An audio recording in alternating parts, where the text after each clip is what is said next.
오늘 이 말씀을 우리가 살펴보면서 압살롬이 자기 양털 깎는 장소로 아버지 다윗을 초청을 하고 여러 왕자들을 그렇게 초청을 합니다. 이 양털을 깎는 일이라는 것은 이스라엘 백성들에게 있어서 이것이 매우 축제의 그런 날이기도 했고, 많은 사람들을 초청을 해서 함께 이렇게 음식을 나누고 양털을 깎아서 그렇게 많은 그 부를 축적하는 날이기도 했습니다. 이런 자리에 다윗 왕을 초청을 하는데, 오늘 본문을 보니까 다윗 왕이 압살롬, 즉 왕자 중에서 셋째 아들인 이 압살롬의 초청을 거절을 합니다. 거절하는 그 일은 어찌 보면은 하나님께서 다윗 왕의 생명을 구하고자 했던 사실이라고 말씀드릴 수가 있겠죠. 왜 그런가 하면 이 압살롬은 오늘 많은 왕자들을 초청을 하고 또 자기 누이인 다말에게 큰 상처를 준 암논을 초청을 하고 또 자기 아버지인 왕인 다윗을 초청을 해서 그 자리에서 사륙을 그렇게 계획을 했던 거죠. 한마디로 왕을 살해한다는 것은 구테타나 마찬가지입니다.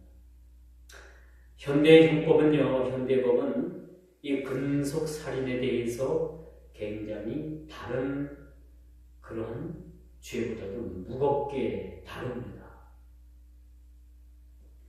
자기 친족이나 자기 가족을 살해하는 그런 자는 그 법에 있어서 더 엄중하게 그 죄를 물었던 것이 요즘이나 또 성경에서 말하는 그러한 법이라고 말씀드릴 수가 있겠죠.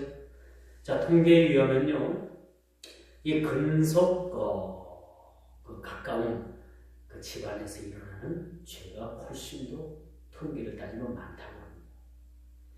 성경은 이런 근친상간에 대해서 법으로 금지하고 있죠. 우리 28장 6절에서 17절에 보니까 이 근친상간을 하지 말아야 된다는 건데, 그런 말씀을 전하고 있음을 우리가 보게 되죠. 그런데 이 다말과 암논은 사실은 이복 누이고 이복 동생이고 또 오빠고 동생 사이인데, 이 암논이 다말에 대해서 이렇게 근친상간의 죄를 범한 결과가 앞으로 이게 어떻게 전개되느냐는 굉장한 이 가족 간의 형제들 간의 피비린내 나는 그러한 살인으로 그렇게 일이 진행이 된다는 사실을 우리가 보게 되는 것입니다.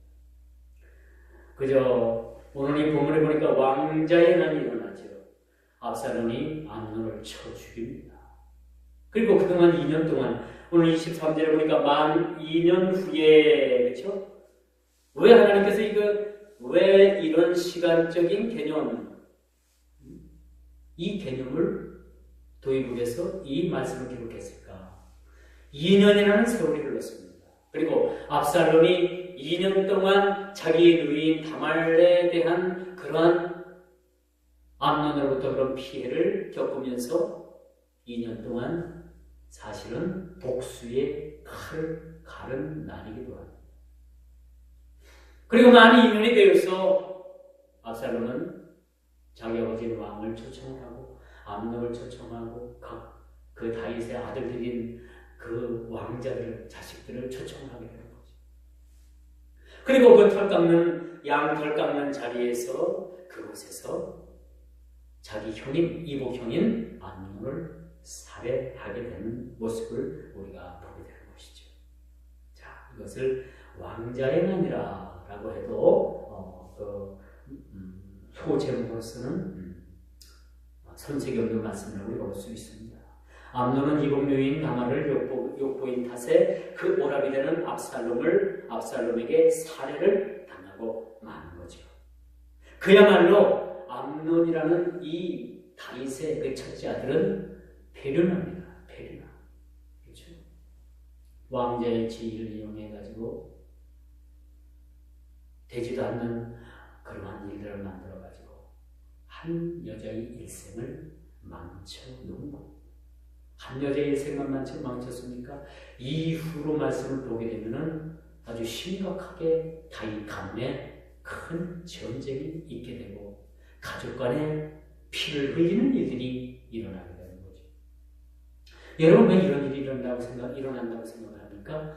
다윗이 우리아의 아내인 밧세바를 범함으로 하나님께서 그 집안에 칼이 떠나지 아니하겠다라고 말씀하신 그 말씀이 이루어지고 있는 사실을 우리가 보게 되는 것입니다. 여러분 여기 암논이라는 사람이 그 첫째 왕자로 나오는데 이 암논의 출생은 이스라엘 여자 아히노아믹에서 나온 다윗의 장자입니다. 다윗의 맏아들이면 맏아들답게 그런 처신을 해야 되는데도 불구하고 올바른 처신을 하지 못하게 됐던 거죠.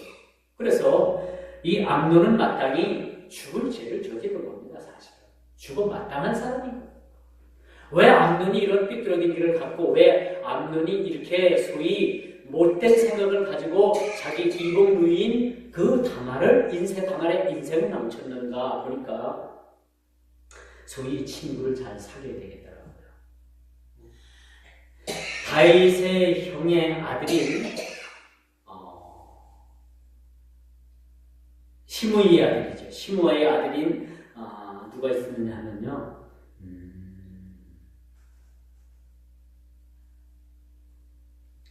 죄송합니다. 갑자기 제가 생각이 안 나는데 3절에 보니까 3절 한번 넘어가 봅시다. 3절 넘어가 보니까 13절 3절 넘어가 보니까 암논에게 요나답이라 하는 친구가 있으니 그는 다윗의 형 시므아의 아들이요 심히 뭐한 자라? 간교한 자라.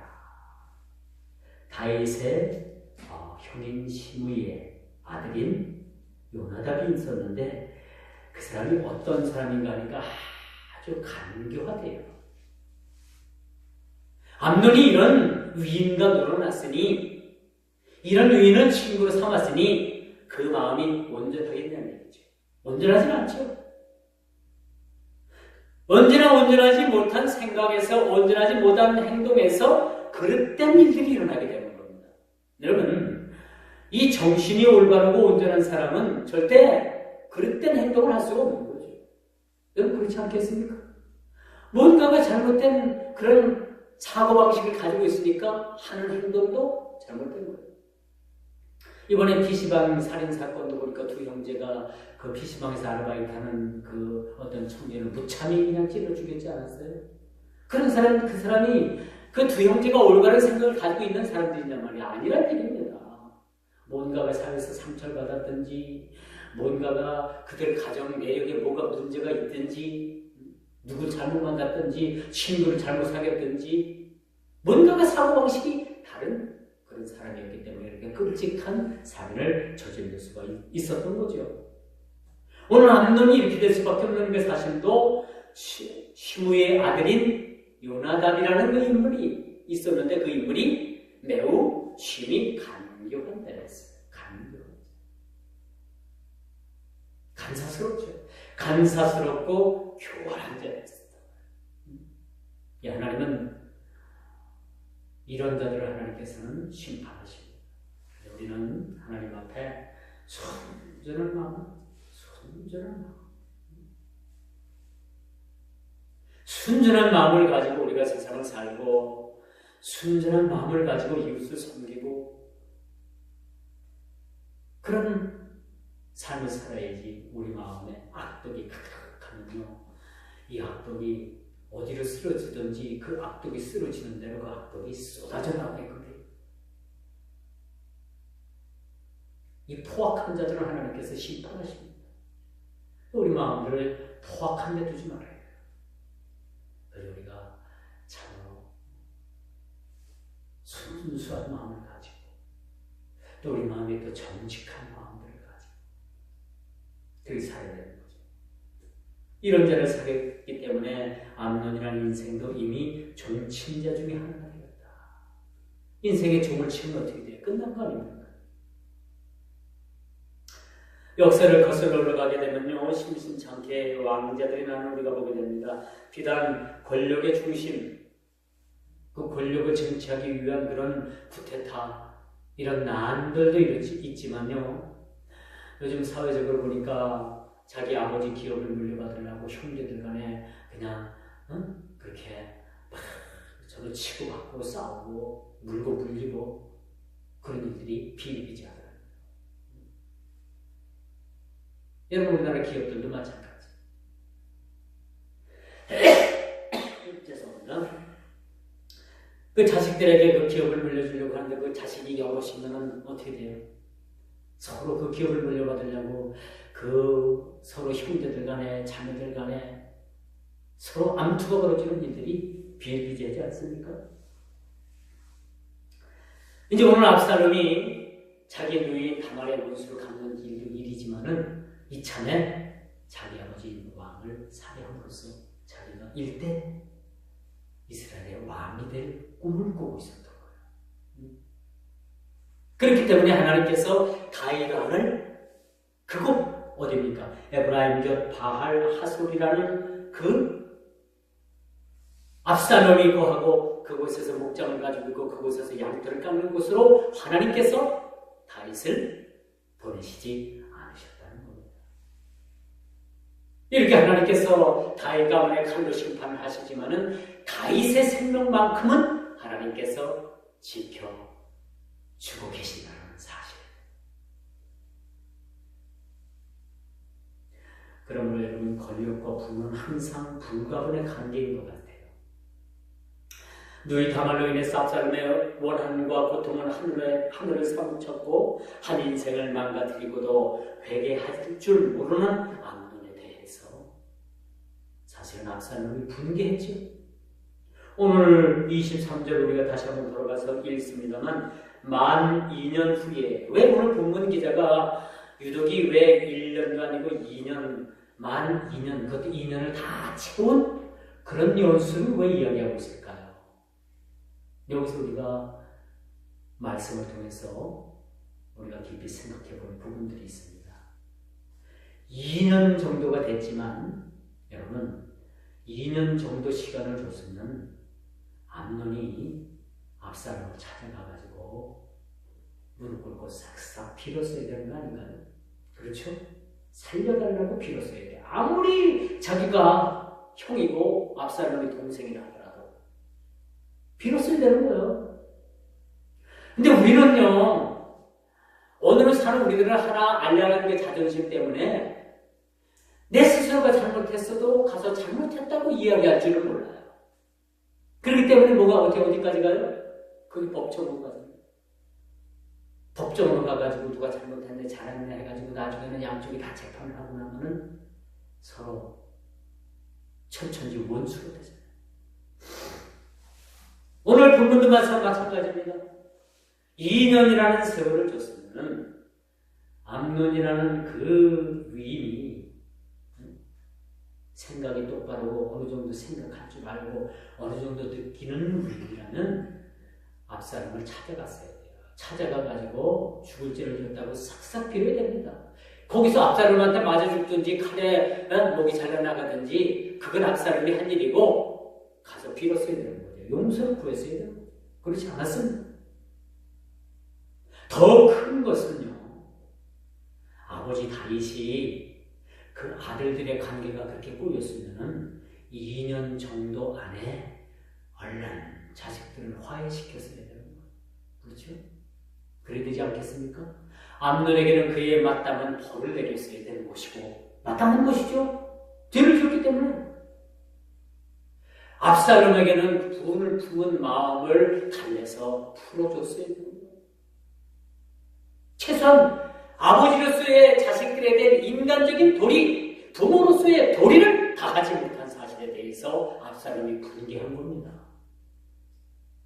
그래서 자기가 양털 깎는 그 바알 하솔에까지 그 장소에 자기 아버지를 초청을 한 거예요. 오늘 본문에 보니까 오세요. 못 가겠다. 미안하다. 내가 너무 축복하마. 그래도 한번 와주세요. 안 가잖아요. 그렇죠? 다윗이 어느 정도 낌새를 느꼈는지도 몰라요. 알아차렸는지도 몰라요. 가면 죽는다는 사실.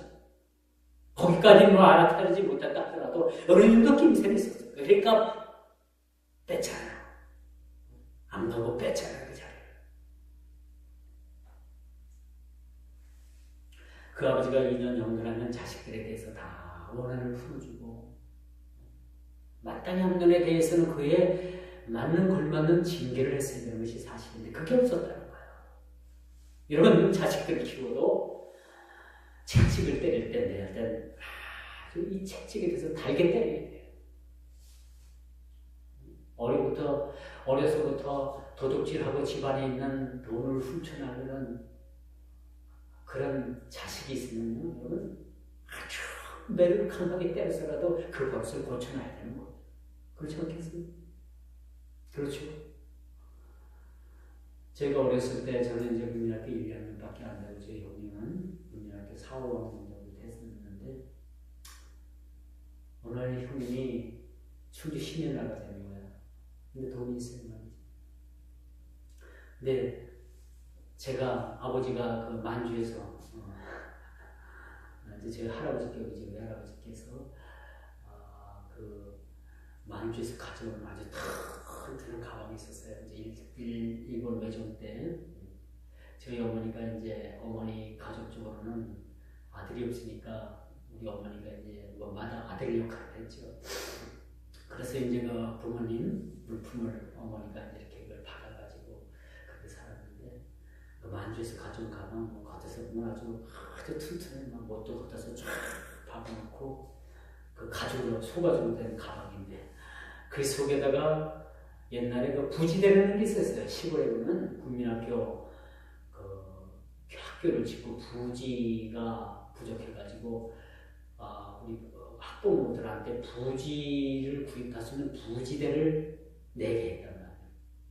근데 그 부지대를 학교에다 내게 하려고 아버지가 그걸 이제 딱 만주에서 가져온 가방에다 딱 집어넣는 거 제가 봤는데 높은 실봉에다 그걸 올려놨어요. 근데 저는 어리니까 그걸 못 꺼내잖아요. 근데 이제 형한테 그걸 얘기를 했어요. 형, 아버지가 거기다가 돈을 넣어놨어. 그랬더니 형이 야 엎드려. 그랬더니 제가 딱 엎드렸는데 제 등을 타고 형이 손을 딱 대가지고 그 만주에서 가방 속에 있는 부지들을 다 꺼내가지고 동네 아이들을 와가지고 충주 시내 가가지고 호떡도 사갖고 호떡? 옛날에 호떡인가 뭐야 호떡이 아니라 국화빵도 사먹고 여기저기 다니면서 구경도 하고 극장도 들어가서 구경도 하고 근데 날이 조물조물했으니 버스를 타고 집에 딱 들어왔습니다. 너 어디 갔다 왔니? 아니 그냥 놀다 왔다고 밖에서. 며칠에 난리가 났어요. 제가 잠을 딱 자고 있는데 날이 떨어진 겁니다. 그 가방에 넣은 돈이 없어진 거예요. 뭐 부모님들은 척하면 알지요. 누가 가져갔다는 거. 그러니까 그냥 뭐 형을 잡는 거예요. 형을 잡으니까 형이 몇 개 오더만더니 딱 해고 뛰어나가더니 도망가요.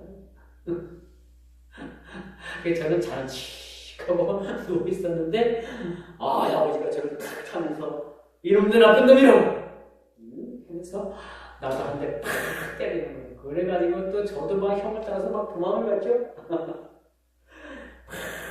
그냥 막 논두께 밭두께 막 해서 그냥 그 밤에 뭐 다리 떴는지 모르겠어요. 막 가다가 넘어지고 또 넘어지고 막 아버지가 뒤에서 따라오고 몽둥이를 따라오고 두 형제가 그날 밤에 그렇게 도망을 가다가 저는 넘어져가지고 완전히 어디 처박혔는데 아버지가 저를 딱 보더니 넘어졌으니까 저는 가만히 놔두고 형을 끝까지 따라가더니 형을 붙잡아가지고 그날 밤에 아주 죽도록 맞았습니다. 죽도록 맞았습니다. 저는 그렇게 한 대 맞고 말았죠. 지금 생각하면 아이고 그 돈이 뭔데 그냥 주의 주고 말았어도 될 문제인데 왜 저희 아버지가 그렇게 혹독하게 많고 막 그렇게 따라가가지고 그렇게 몽둥이로 패고 그랬을까? 왜 그랬을까요? 자식을 도적으로 만들지 않게 하기 위해서 그랬던 거예요. 도적으로 만들지 않게 해서 그렇게 저희 아버지가 그때 무서운 줄 몰랐어요.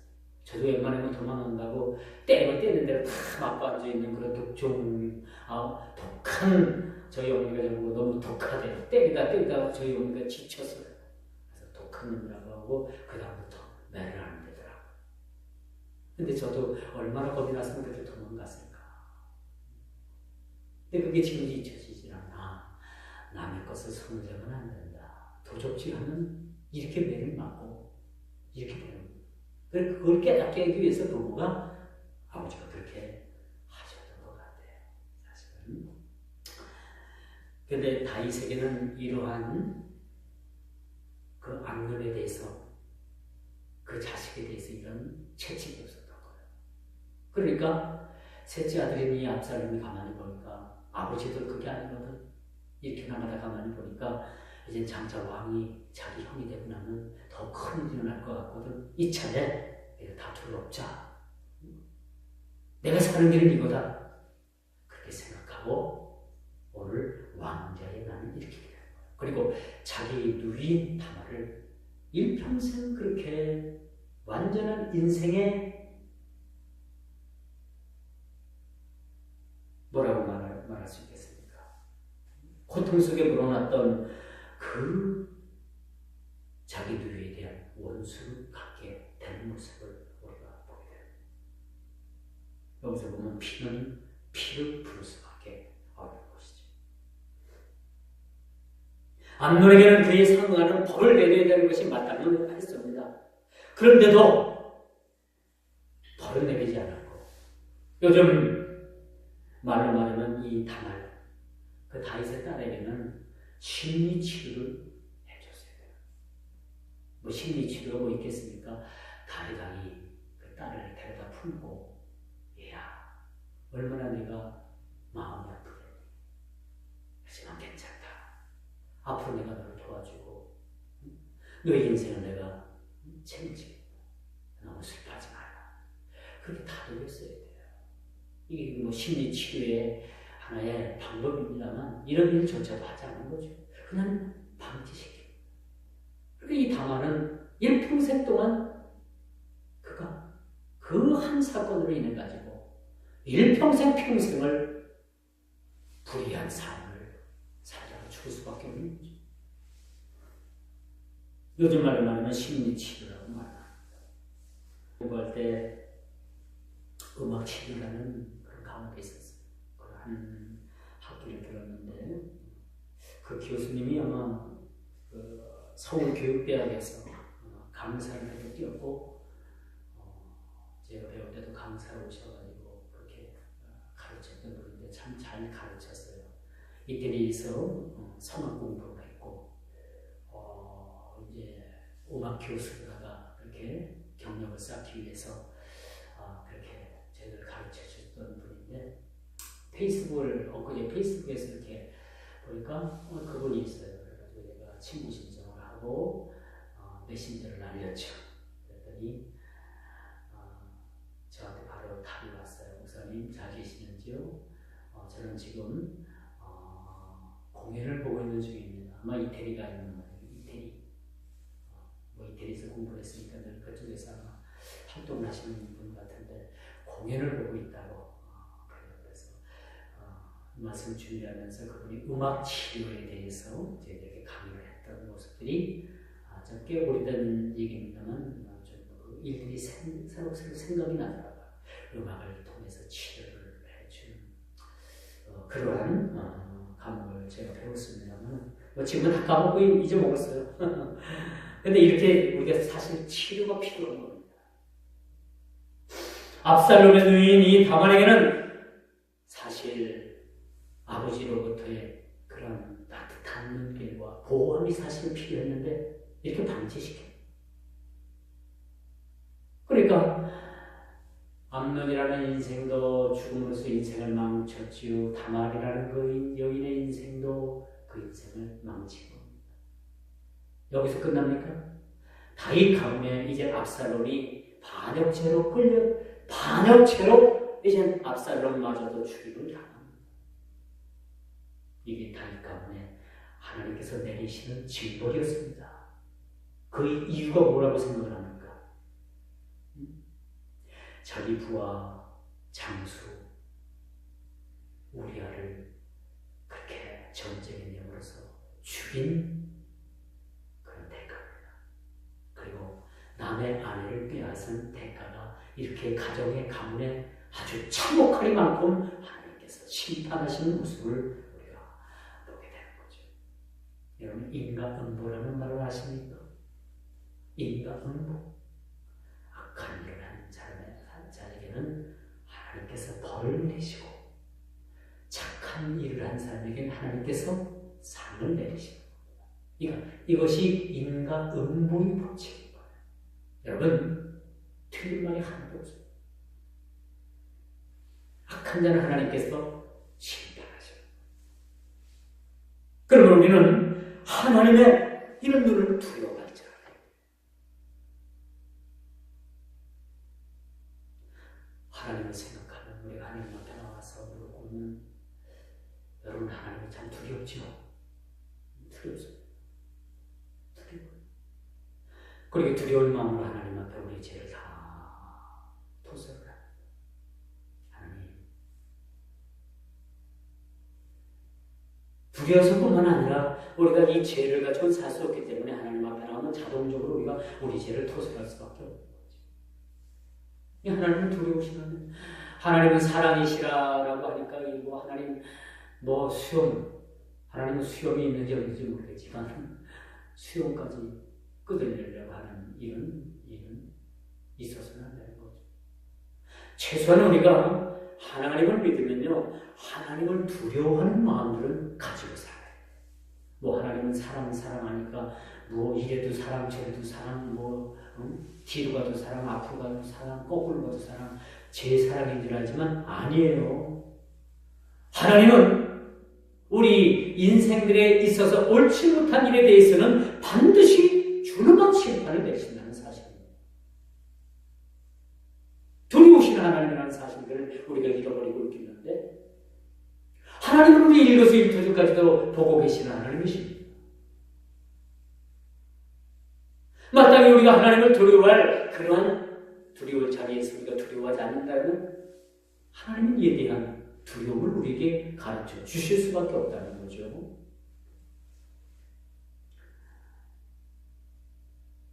오늘 만 2년 후라는 말을 우리가 기억을 해야 됩니다. 사실 저와 여러분들이 이런 만 2년 후에라는 말에 우리 삶이 걸려있는지도 몰라요. 하나님께서 우리의 모습을 보시고 우리의 모든 삶을 보시고 만 2년까지만 참으시는 과정인지도 모른다는 사실입니다. 언제까지 참으실지 모르지만 어쨌거나 하나님께서는 오래 참으시는 하나님이시지만은 오늘 이 다윗 가문의 하나님께서 2년 후까지 참으시고 2년까지를 참으셨습니다.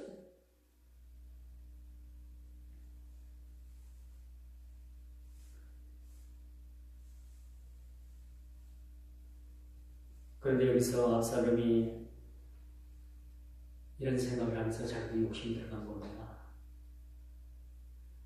자기 양털 깎는 그 장소로 아버지 다윗의 자식들을 다 모으고 원수 같은 나무를 그곳에서 살해를 하고 그곳에서 다윗 왕까지 죽인다라면 이 천하를 내가 얻을 수 있겠구나 라는 그런 삐뚤어진 욕심이 들어갑니다.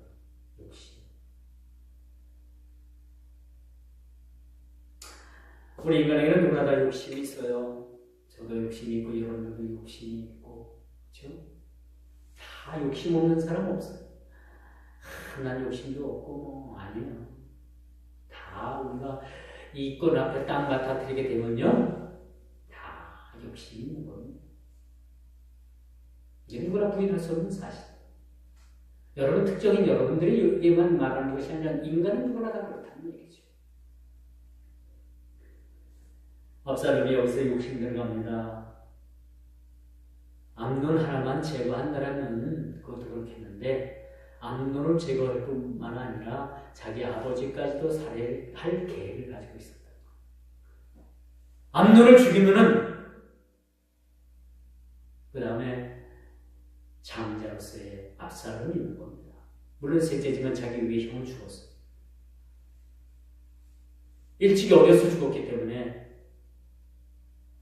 자기 형인 암논만 제끼면 자기가 왕이 되는 것은 물론이고 자기 아버지 왕까지 초청하는 마당에 왕을 죽이면 자기가 그 자리에서 왕이 되는 건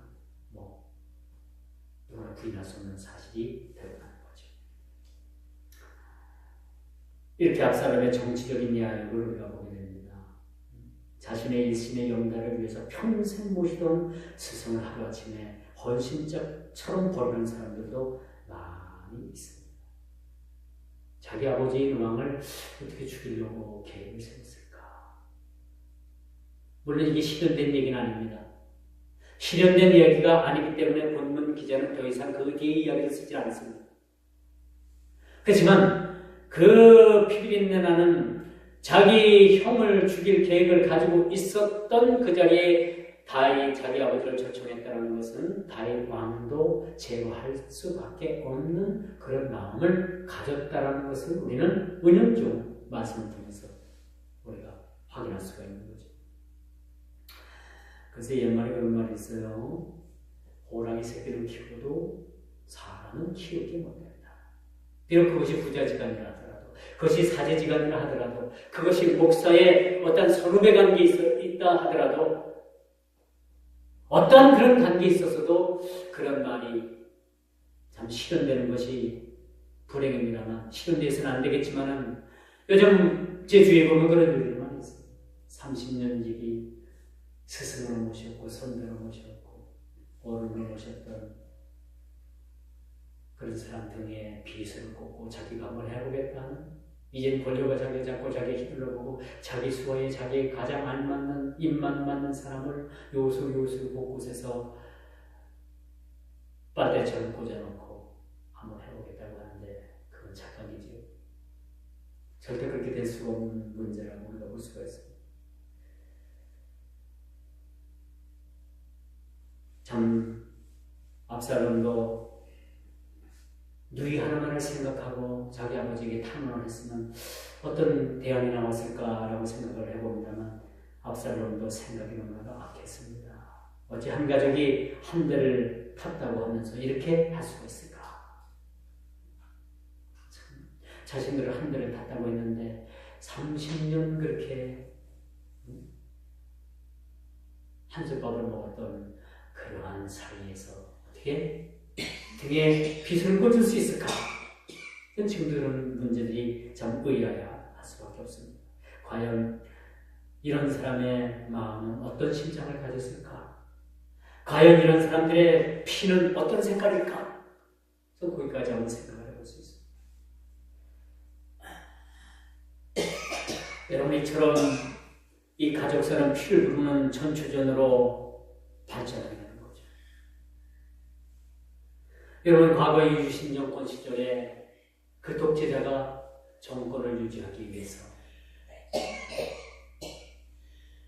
그 수많은 전국 각지에서 일어나는 항쟁을 무기로, 또 남산 그 정보부나 이태원에 있는 이문동에 있는 그런 대동들, 그런데 끌고 가가지고 얼마나 많은 민주화 운동하는 사람들을 그렇게 잡아다가 처참히 죽였는지 모릅니다. 그런데 이 유신정권 시절에 이 독재자는 그가 가장 신뢰했던 수족으로부터 쏜 총탄에 쓰러지고 말았습니다. 가장 신뢰했던 자기 부하 그 수족에 의해서 그 총탄에 맞아 숨을 거두고 말았다는 얘기죠. 민주화를 외쳤던 많은 젊은이들은 이제 빼앗긴 그래도 봄이 오는가 보다 하고 큰 길을 걸었는데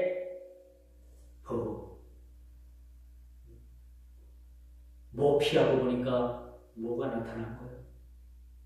근데 이 독재자는 더 큰 독재자입니다. 살인마입니다. 수많은 사람들을 죽이고도 눈도 깜짝하지 않냐고 자서전을 펴서 써냈는데 거짓말만 써내가지고 그것이 판매 금지까지 내려졌고 지금 법정에서 또 고소를 당하는 일을 당한 사실을 우리는 보게 됩니다.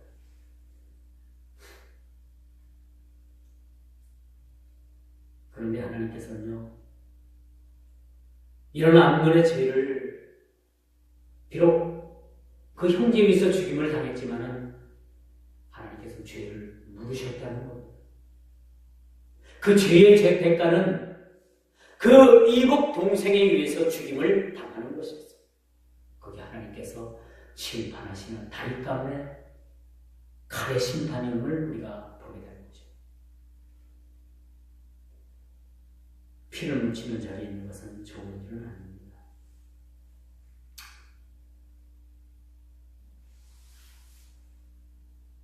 자신의 일시적인 욕구를 처리하기 위해서 한 여자의 일생을 망쳐놓는 것은 비열한 일입니다. 마땅히 심판받아 마땅하고 마땅히 죽임받아 마땅한 일이라고 생각을 합니다.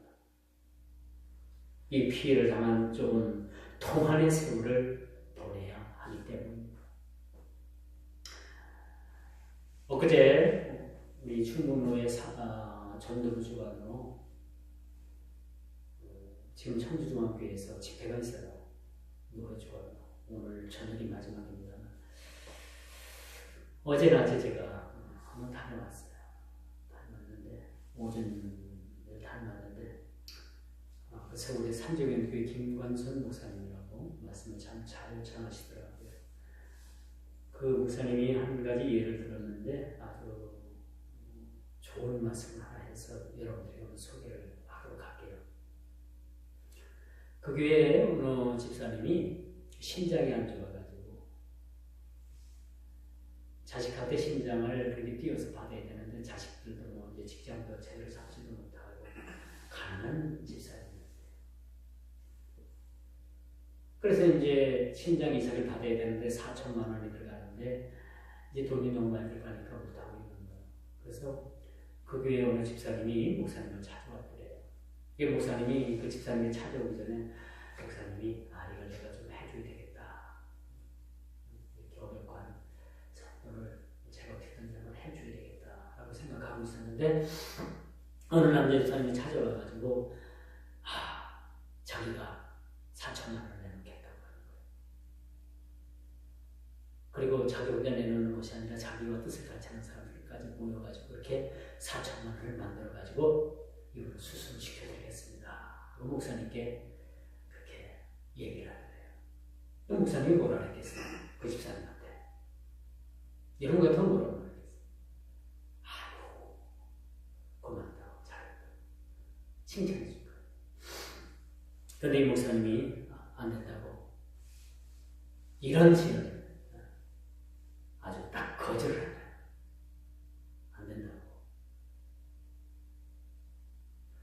왜 안 되냐면 당신을 비롯해서 몇몇 사람이 이렇게 해서 당신들이 모은 돈을 가지고 수술을 했으면 이 집사님은 평생 당신들만 보면은 감사한 마음을 해야 되고 감사한 마음을 표현을 해야 되고 그렇게 해야 될 텐데 이분이 얼마나 불편하겠느냐. 그러니까 안 된다. 그래서 안 된다. 목사님도 대단하시죠? 물론 이제 교회가 좀 사이즈가 있고 좀 크고 좀 교인들이 많이 모이니까 그래서 그 주일에 목사님이 강단에서 선포를 했대요. 이 집사람이 이렇게 어렵게 있는데 여러분 얼마가 됐든 간에 여러분이 헌금 좀 해주십시오. 그렇게 간구를 하고 그 다음 주일에 헌금 특별한 헌금을 했는데 정확히 4,200만 원이 헌금으로. 그래서 4천만 원을 수술비로 내드리고 200만 원을 의료보험으로다가 그 집사님에게 드려요. 그럼 여러분들이 듣기 그럼 뭐가 다른가? 뭐 몇몇 사람이 했던가 교인 전체가 했던가 뭐가 좀 다른가? 좀 많이 다른 사람이 같이 했다는 것뿐이냐고 생각을 할 수 있겠지만 여기 다른 것을 여러분들에게 가르쳐 드릴게요. 뭐가 다른가? 교인 전체가 했으니까 이렇게 혜택을 받은 이 집사님은 평생 누구에게 감사할 거예요? 먼저 하나님께 감사할 거죠. 그렇죠? 그리고 두 번째는 누구에게? 교회에게 감사할 거예요. 그러니까 하나님께서 영광 받으시고 교회가 큰 감사를 받게 되는 그 몇몇 사람이 했다라면 그 몇몇 사람에 대해서 그 혜택을 받은 사람은 죽을 때까지 보이지 않을 때까지 감사하다고 얘기해야 될 거 아닙니까? 이렇게 하다 보면 얼마나 서로가 불편하겠어요. 그 사람들은 감사하다는 말 받으려고 한 것은 아니지만은 사람인지라 그렇죠? 몇몇 사람에게 영광 돌리는 것보다도 하나님께 영광을 돌리니 얼마나 이것이 감사한 것인가 라는 것에 대해서 그렇게 이야기를 하더라고요. 공감하십니까? 공감이 되죠? 공감. 그걸 보면서 목사님 너무 지혜롭다. 나도 저런 지혜가 좀 있으면 좋겠다. 내가 이런 지혜가 없으면 우리 성도들에게도 이런 말씀을 해서 이 신앙생활이라는 것이 이런 거구나. 우리가 누구에게 도움을 베푸는 것도 이런 것이구나. 도움을 베풀어서 내가 영광을 받는 것이 아니라 내 이름이 드러나는 것이 아니라 내가 감사를 받는 것이 아니라 하나님께서 영광을 받으시는 그 사실이 이것이 신앙이고 이것이 순서고 이것이 옳은 것이라는 것을 우리가 알게 됩니다. 그런 의미에서 우리 모든 영광 우리 하나님께 영광을 올려드립니다. 하나님께서만 영광을 받으십니다. 좋은 거 제가 배우고 왔어요. 가서 오전 집회입니다만 오전 집회에 한번 제가 참석을 했는데 그런 말씀 주시더라고요. 그래서 너무너무 감사하다라는 마음을 가지고 돌아왔습니다.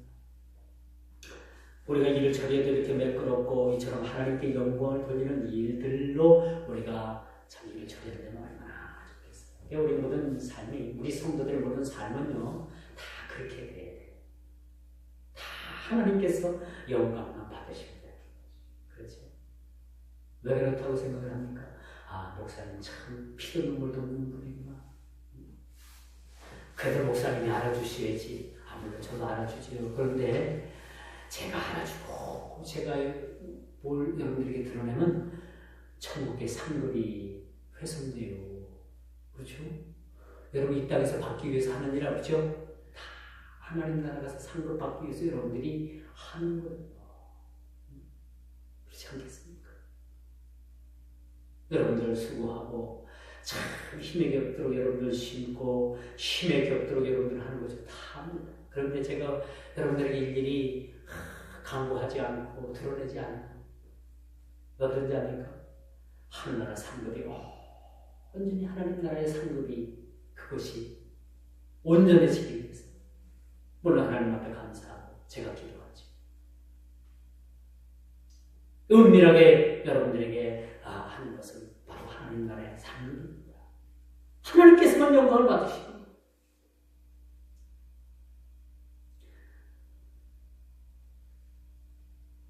그래서 여러분 이처럼 다윗 왕이 압살롬을 불러서 배려하고 위로하고 네 영암눈이 참 잘못했다.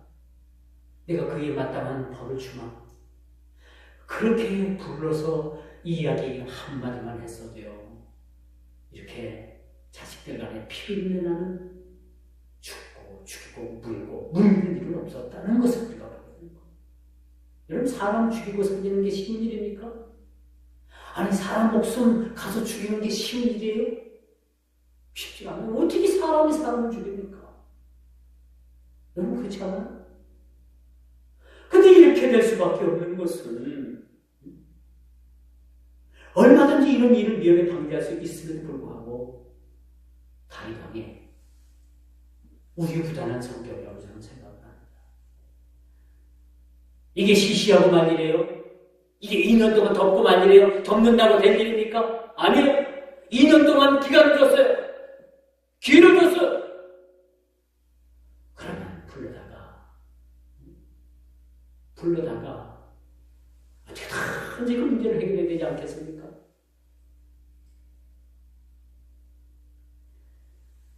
저는 자식들이 부모에 대해서 의무를 다하는 것도 의무라고 생각하지만 부모가 자식에 대해서 이렇게 교통정리를 잘 해줘야 돼요.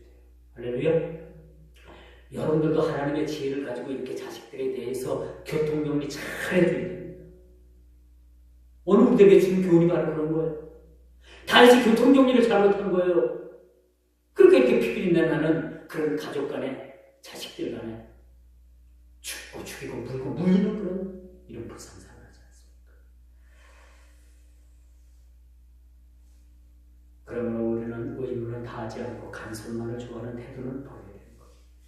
부모로서 우리가 의무를 다하는 거예요. 사랑하는 자녀들아, 너희 부모를 잘 섬겨야 된다. 그리고 나서 너희 부모들아, 너희 자식들을 노엽게 하지 말라. 서로 그렇게 말하는 거예요. 자식들 다 잘해야 되겠지만 부모가 자식에 대해서 교통정리도 잘해야 된다는 거예요. 그래서 여러분, 부모 되기도 사실 쉽지 않고요. 자식으로서 부모 섬기는 것도 참 쉽지 않습니다. 요즘 그런 걸 느껴요. 제가 딸 아들 하나 있지 않습니까? 그런데 아들이 지금은 그렇지 않고 아들이 참 잘합니다만 얼마 전까지만 해도 저하고 참 많이 트러블이 많이 생겼어요. 트러블이 많이 생기고 서로 큰 소리도 왔다 갔다 하고 제가 소리도 지르고 근데 그걸 보면서 내가 과거에 아버지한테 했던 거하고 똑같아요.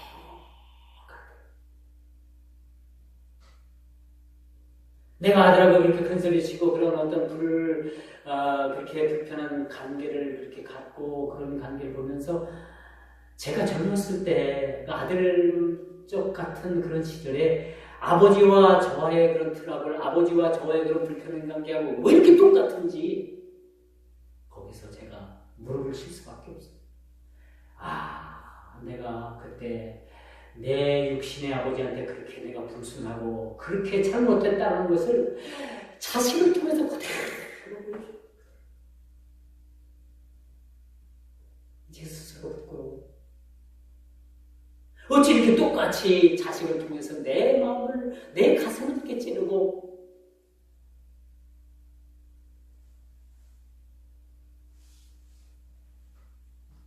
자, 그래서 제가 아들과 큰 소리 치고서 회개했다니까요. 아들하고 불편한 진실관계 때문에 제가 회개한 게 아니라 그 옛날 내 아버지, 내 젊었을 때 지금 그 상황하고 너무너무 똑같기 때문에 내가 하나님 앞에 지금 천국 가 계신 그 아버지 생각나서 회개했어요.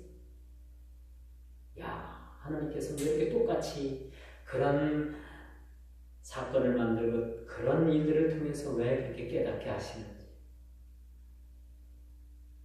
그렇게 잊혀질만 했던 그런 부자의 관계를, 물론 부모님은 가고 없지만 그렇게 후회하고 회개하게 만드는 일들이 사실은 있었습니다.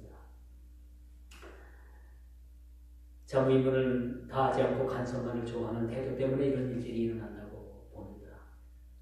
부모는 부모로서 의무를 다하고 다윗은 어쨌거나 압살롬을 불러서 다독여 했어야 됐고 자기 딸인 다말을 잘 케어를 했어야 돼. 그리고 그 큰아들인 장자인 암논을 불러다가 아주 볼기를 치든지 죽기 살기 패든지 너에게는 네가 장자지만 너에게 절대 왕의 자리를 물려주지 않겠다는 그런 선언을 하든지 무슨 조치가 사실 있었어야 되고 그런데도 불구하고 우십다하게 그냥 세월이 가면 될지 말고 그냥 다시 덮어버리려고 한 게 큰 암덩어리를 만들었잖아요. 이게 여러분 오늘날 인생입니다. 오늘날 수많은 사람들이 이런 착오 속에 이러한 시행착오 속에 어려움을 겪고 불행을 겪는 사실을 저는 주위에서 많이 봤습니다. 오늘 설교가 너무 길지만은 오늘 이 설교 가운데 우리가 꼭 생각해야 될 일들이 있어요. 기억해야 될 일이 있습니다. 부모된 우리로서 기억해야 될 일들이 있고 생각해야 될 일들이 있기 때문에 시간이 가면 정확하게 여러분들에게 말씀을 드려볼 수가 있는 거죠. 오늘 본문의 결론이 나와 있습니다만 이것으로 저는 결론을 내줄게요. 더 여러분들에게 무슨 말씀을 하겠습니다. 이 말씀이 쓰여져서 오늘날 이 말씀을 읽는 저희들에게 있어서 무엇을 여기서 얻어내고 무엇을 여기서 우리가 느끼고 무엇을 해야 된다는 것을 여러분들에게 다 말씀을 드렸습니다. 나의 가문의 불행한 이야기입니다만 이 불행이 우리에게 닥치지 말라는 법은 없습니다. 왜 이런 말씀을 주셨을까요? 미연에 방지하고 기도하고 너희들만큼은 이런 시행착오를 겪지 말라는 뜻에서 이런 말씀을 주신 줄